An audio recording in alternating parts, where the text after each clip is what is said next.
Hello dear students, a very good day to all of you. We will start our day with the COVID pledge.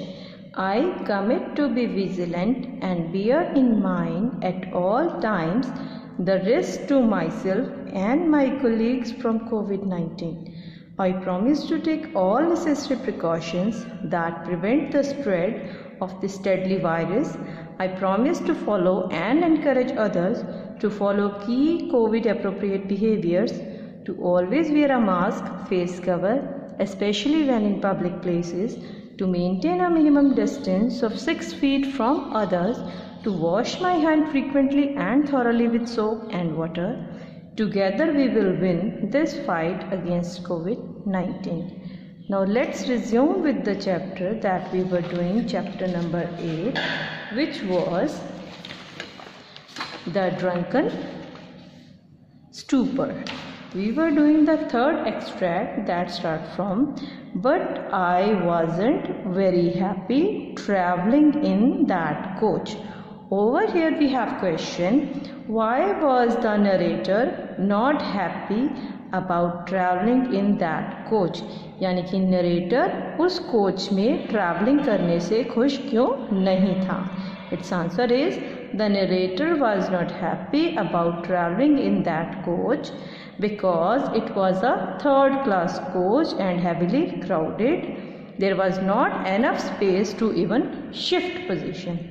तो जो narrator है वो उस coach में travel करने से खुश इसलिए नहीं था क्योंकि वो जो कोच थी वो थर्ड क्लास कोच थी और थर्ड क्लास होने के साथ साथ उसमें बहुत ज़्यादा भीड़ थी एंड ड्यू टू दैट भीड़ होने की वजह से वहाँ पे इतनी जगह भी नहीं थी कि वो अपनी पोजीशन को चेंज कर सके या मूव हो सके. It is due to that narrator was not happy. Now our second question is, why was he forced to travel in that coach?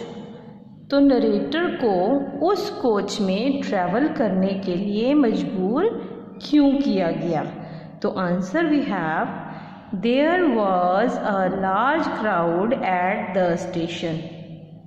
Station पर बहुत ज़्यादा भीड़ थी because people were returning to their villages after spending Durga Puja.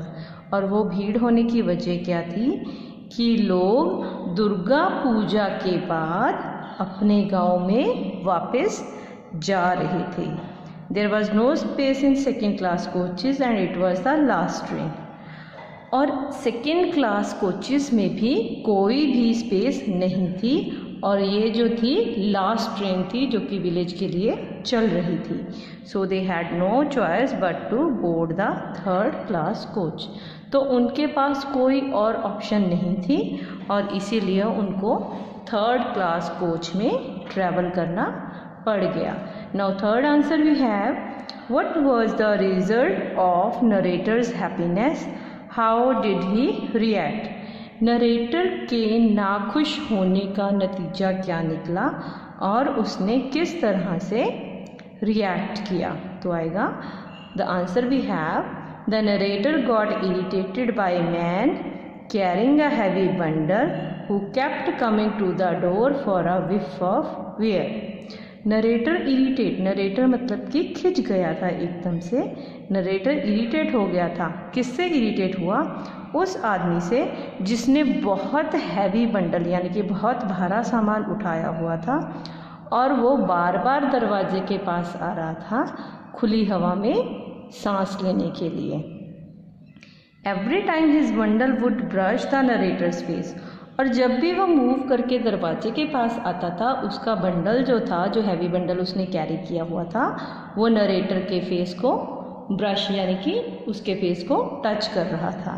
Narrator was annoyed by this. और narrator इस चीज़ से खिंच रहा था.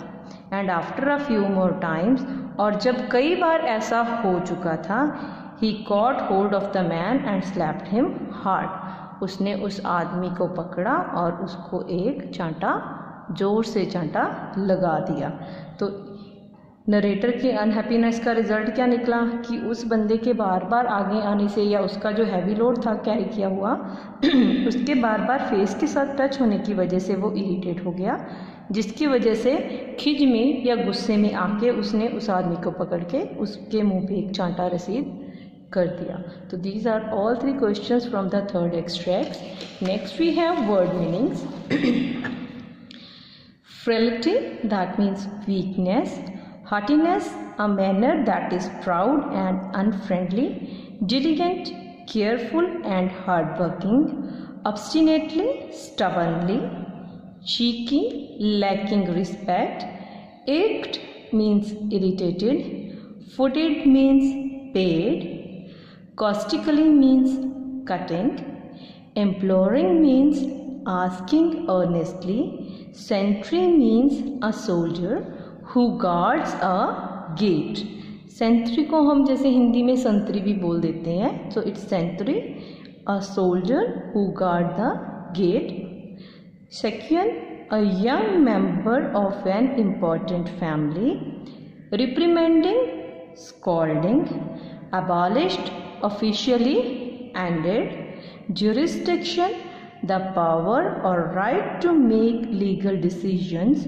Chauffeur, driver, the person who drives a car for somebody on the wages basis, he is called a chauffeur.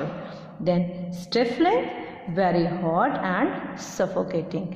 That is all for today. Thank you very much. Thank you all of you.